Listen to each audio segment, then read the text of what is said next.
Hello, everyone, and welcome back. We are continuing to read Among the Hidden. We are starting on page 56 here, and where we just left off. Luke has been watching the houses of the Barons for a while.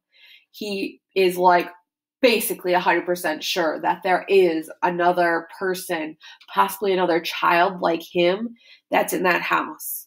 It is getting to be fall and the leaves are coming off the trees, and he's kind of like it's a now or never if he's going to try and go over to their house, because he's like, I can't stand being in this house by myself. He feels very isolated. He feels very alone. And he's like, is this what my life is going to be? I want to see if there's others out there more than just myself. So he's made a run for it. He's ran for it, made it to the Sports family house, and the door was locked, or the screen door was locked. So let's find out what happens from here. Chapter 14. In all of his plottings, Luke had never thought of the screen door being locked. Though he knew his own parents locked up at night when they didn't forget, the doors of his house had always been open for him, and he'd never been near anyone else's door. Idiot, he muttered to himself. He tugged harder on the door, but he couldn't concentrate enough to make his hands work together. Each second that passed made the hair on the back of his neck stand up more. He'd never been so exposed in his entire life. Hurry, hurry, hurry, get out of sight. The door didn't budge. He'd have to turn around. Now. That was what his brain said. What his hand did was plunge through the screen. He pulled the wire away from the frame and reached through. The screen scraped the back of his hand and his arm, but he didn't stop. He fiddled with the lock inside until he heard it click. He silently slid the screen door back and stepped past the hanging blinds into the Sports family's house. Even with the blinds blocking every window, the room he entered was airy and bright. From the freshly painted walls to the sparkling glass tables to the polished wood floor, everything looked new. Luke stared. Almost all the furniture in his own house had been around as long as he could remember, and whatever patterns and designs it originally carried had long ago been worn away. At his house, even the once orangish couch and the once greenish chairs were now all a matching sort of brownish gray. This room was different. It reminded him of a word he had never heard, only read. Pristine. Nobody had ever stepped on these white rugs with manure-covered boots. Nobody had ever sat on those pale blue couches with corn-dusted covered jeans. Luke might have stood by the door forever in awe, but someone coughed in another room. Then he heard a strange beep, beep, beep. He tiptoed forward, better to discover them than to be discovered. He went down a long hallway. The beeps had turned into a drawn-out buzz coming from a room at the end. Holding his breath, Luke stopped outside the door to the room that room and gathered the nerve to peek in. His heart pounded. There was still time to escape unseen, to go back to his house in the attic and normal, safe life. But he'd always wonder. Luke leaned forward slowly, moving a fraction of an inch at a time until he could just barely see around the door.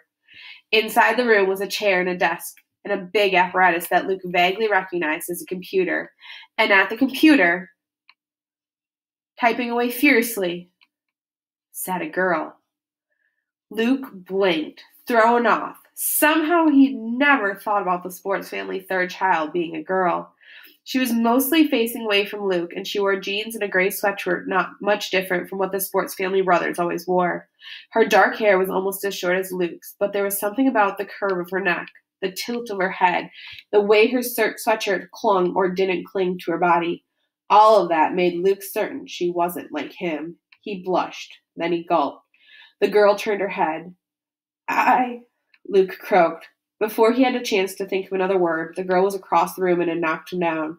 Then she pinned him to the floor, his arms twisted behind his back, his face buried into the carpet. Luke struggled to turn his head to breathe. So, the girl hissed in his ear, you think you can sneak up on a poor, innocent, unsuspecting girl who's home all alone? Guess nobody told you about our alarm system. I'll call one out to our security guards the minute you stepped on our property. They'll be here any second. Luke panicked. So this was how he'd die. He had to explain. He had to escape. No, he said. They can't come. Oh yeah, the girl said. Who are you to stop them? Luke raised his head as much as he could. He said the first words that came to his mind. Population police. The girl let go. Chapter 15. Luke sat up, checking his arm to make sure he hadn't broken anything. "You're lying," said the girl. But she made no effort to tackle him again. She crouched, looking puzzled for a few moments. Then she grinned. "I got it! You're another one! Great code word. I'll have to think about using it for the rally." Now it was Luke's turn to squint in confusion. The girl laughed. "I mean, you're another shadow child, right?" Shadow? Luke wondered why his brain seemed to be slowing down. Was it just because she seemed several miles ahead of him? "That's not the term you use?" she asked. "I thought a shadow child was universal. But, an illegal, someone whose parents broke population law 3903, a third."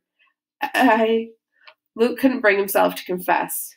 He'd broken so many taboos today, leaving the house, standing in the open yard, talking to a stranger. Why did one more violation matter? "You can say it," the girl coaxed. "I'm a third child. Why should there be anything wrong with that?" Luke was spared having to answer her because she suddenly sprang to her feet, exclaiming, "Oh no, the alarm!" She raced down the hall and around the corner. Luke followed to find her jerking open a closet door, then punching buttons at a panel of colored lights. Too late. Drat! She ran to a phone. Luke following breathlessly. She dialed. Luke watched in amazement. He never talked on the phone. His parents had told him the government could trace calls, could tell if a voice on the phone was from a person who was allowed to exist or not. "Dad," she made a face. I know. Call the security company and get them to cancel the alarm, okay?" Pause. "And might I remind you that the penalty for harboring a shadow child is $5 million or execution, depending on the mood of the judge?" She rolled her eyes at Luke while she listened to what seemed to be a long answer. "Oh, these things happen." Another pause. Yeah, love you too. Thanks, Dad." She hung up. Luke wondered if he should run back to his house immediately, before the population police really did show up. "They can find you now," Luke said, "just from the phone." The girl laughed. "They say, but everybody knows the government's not that competent." Luke started inching towards the back door, just in case.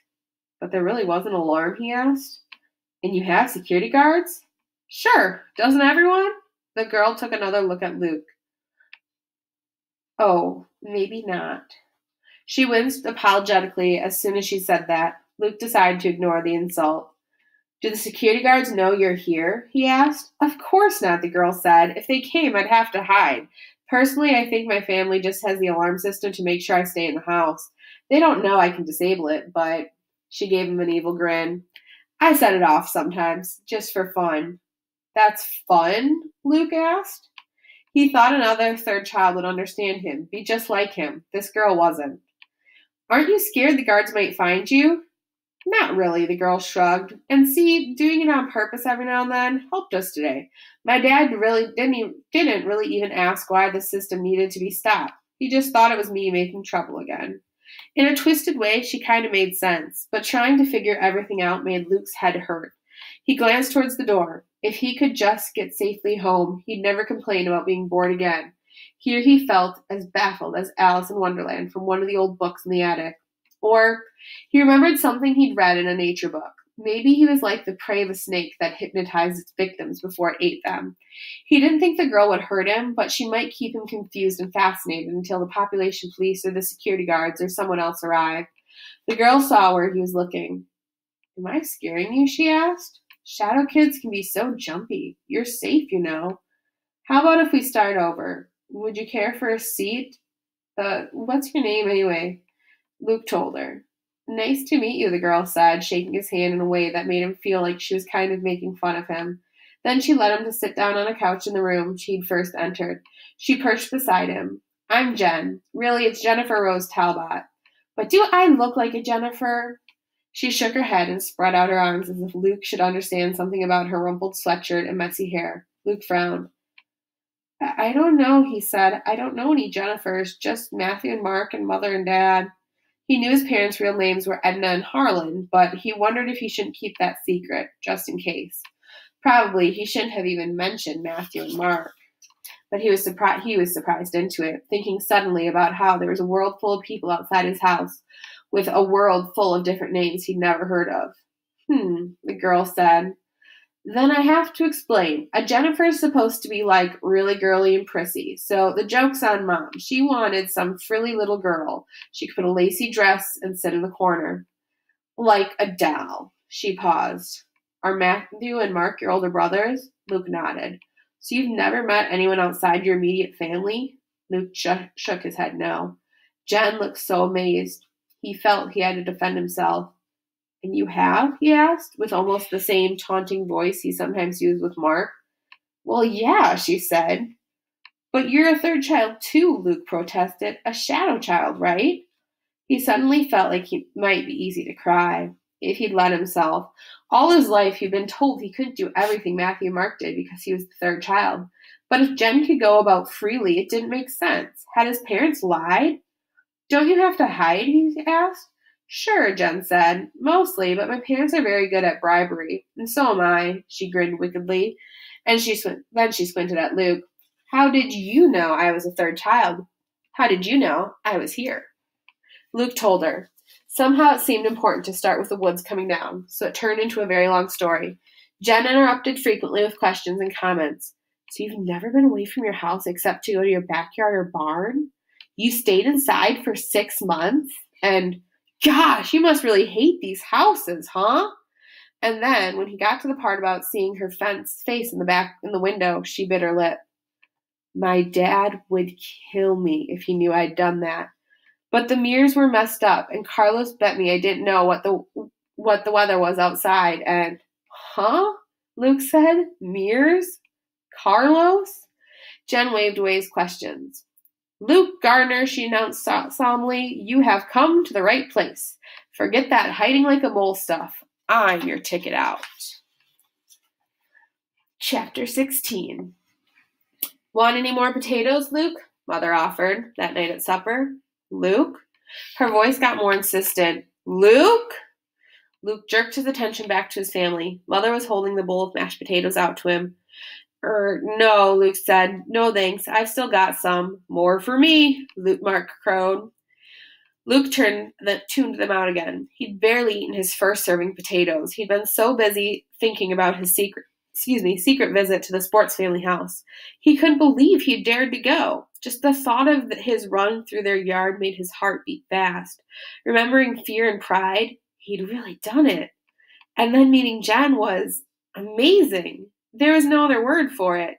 He was so overwhelmed with wonder at everything he'd seen at her house, everything she'd told him, that he started to say, Did you know that Jen? At the last minute, he clamped his teeth shut, holding the words in. He thought he'd burst. He could feel his face flush red with the effort of keeping still. He bent his head low over his plate so nobody would see. How could he ever manage to keep Jen's secret? But he had to, because if he told, they'd forbid him to go back. And he had to go back. We'll set up a signal, Jen had said. Something I can see. But you don't have vents to look out like I do, Luke protested. You can't look out the windows. Oh, when the mirrors work, it's not a problem. Look. She took him over to a window near the sliding glass door and showed him a tiny mirror that reflected a wide view of the Talbots' backyard and the landscape beyond. It showed just the corners of the Gardner's barn. But when Jen turned it a bit, the entire Gardner house came to view. Luke wondered if his parents could set up the same kind of system. Then he looked at the mirror again and decided it might be expensive. And anyways, how would he explain where he gotten the idea? So let's see, Jen said. A signal. I've got it. How about if I look out every morning at 9, and if you can come over, you'll shine a flashlight at me. I'll shine one back if everything's safe. We don't have any flashlights, Luke said. Not that work, I mean. Jen frowned. Why not? We haven't had any batteries in, 4 or 5 years, Luke explained. In fact, he felt proud to even remember what a flashlight was. Okay, Jen said. No flashlight? No computer? Oh, we have a computer, Luke said. My parents do. I think it still works, but it's in Dad's office in the front of the house, and I'm not allowed in there. And anyhow, I'd never be allowed to touch the computer. He remembered once when he was very young, maybe 3 or 4, when he'd followed Mother into Dad's office while she was cleaning. The rows of letters on the keyboard had looked like a toy to him, and he'd reached one finger up and tapped the spacebar over and over again. Mother had turned around and freaked out. "They can find you now," she screamed. "If they were watching." And for weeks after that, she'd hidden him even more carefully than ever, locking him in his room when she had to go outside. Jen rolled her eyes. "Don't tell me your family believes the government propaganda stuff," she said. "They've spent so much money trying to convince people they can monitor all the TVs and computers. You know they couldn't have afforded to actually do that. I've been using our computers since I was 3 and watching TV too, and they've never caught me. How about a candle?" "What?" It took Luke a minute to realize she was talking about the signal again. "The candles, they're all in the kitchen, and I'm not allowed." Jen mimicked the words as he said them. "Take out in there." "They've got you on an awfully short leash, don't they?" she asked. "No, I mean, yes, but they're just trying to protect me." Jen shook her head. "Yeah, I've heard that one. Ever hear of disobeying?" Luke started defensively. "I'm here, aren't I?" Jen laughed. "Got me. But listen, if you can't do candles or a flashlight, how about just turning on a light that I can see?" Luke was quicker this time, figuring out that she was still talking about the signal. "The one by the back door," Luke said. "You can't miss it." He wasn't allowed to turn that on either, but he didn't dare say, "Not allowed," again. Now Luke toyed with his mashed potatoes. His entire conversation with Jen had been like that. She mocked, she defended, but she always got her way. Of course, he defended her to himself. She knew and had seen so much more than him. After he'd finished his story on the couch, she told him hers. "First," she said defiantly, "my parents had me on purpose. 13 years ago. Mom already had Bull and Brawn from her first marriage." "Your brothers?" Luke asked. "Yeah, Bolton and Brownlee. Really. What kind of names are those for knuckleheads like them? Mom was going through some snobbish upper-class phase with husband number 1. "She's had more than one husband?" Luke asked. He didn't know that was possible. "Sure," Jen said. "Dad, who's really my stepdad, is number 3. Luke found that so confusing. He just kept his mouth shut. "Anyhow," Jen said, "Mom was dying to have a little girl, so when she and husband number 2 got together, she went and paid some doctors lots of money so she could get pregnant." "What if you'd been a boy?" Luke asked. "Oh, they got it on in the beginning of the gender selection experiments." Luke must have given Jen a particularly blank look because she explained it. "That means they made sure I was a girl. Doctors can do that, you know, but the government outlawed the procedure because they were afraid it'd throw the population even more out of whack. I'm sure my parents paid a lot for it." "Were your mom and dad trying for a girl?" Luke thought about it. He remembered Mother saying she wanted 4 boys, but would she have wanted a girl even more? Someone like Mother? He couldn't really picture a girl in his house. And we're going to pause there for today. So, we will read more next time. And now we know who this Jen is.